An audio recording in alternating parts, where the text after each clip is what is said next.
تو اے پیغمبر تم نصیحت کرتے رہو، تم اپنے پروردگار کے فضل سے نہ تو کاہن ہو اور نہ دیوانے۔ کیا کافر یہ کہتے ہیں کہ یہ شاعر ہے اور ہم اس کے لیے زمانے کی گردش کا انتظار کر رہے ہیں؟ کہہ دو کہ انتظار کیے جاؤ، میں بھی تمہارے ساتھ انتظار کرتا ہوں۔ کیا ان کی عقلیں ان کو یہی سکھاتی ہیں یا یہ لوگ ہیں ہی شریف؟ کیا کفار یہ کہتے ہیں کہ ان پیغمبر نے قرآن از خود بنا لیا ہے؟ بات یہ ہے کہ یہ اللہ پر ایمان نہیں رکھتے۔ اگر یہ سچے ہیں تو یہ بھی ایسا کلام بنا لائیں۔ کیا یہ کسی کے پیدا کیے بغیر ہی پیدا ہو گئے ہیں یا یہ اپنے آپ کو خود پیدا کرنے والے ہیں؟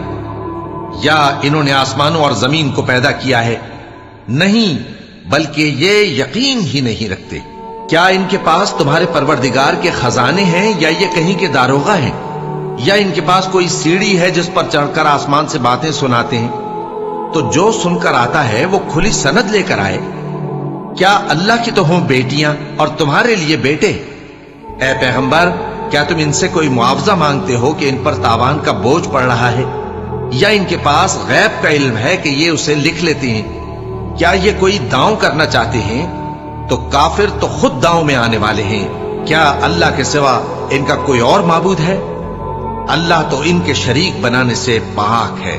اور اگر یہ آسمان کا کوئی ٹکڑا گرتا ہوا دیکھیں تو کہیں کہ یہ ایک تہ بتہ بادل ہے، بس ان کو چھوڑ دو یہاں تک کہ یہ اس روز کا سامنا کر لیں جس میں یہ بے ہوش کر دیے جائیں گے، جس دن ان کا کوئی داؤں کچھ بھی کام نہ آئے گا اور نہ ان کو کہیں سے مدد ہی ملے گی۔ اور ظالموں کے لیے اس کے سوا اور بھی عذاب ہے، لیکن ان میں کے اکثر نہیں جانتے۔ اور تم اپنے پروردگار کے حکم کے انتظار میں صبر کیے رہو، تم تو ہماری آنکھوں کے سامنے ہو۔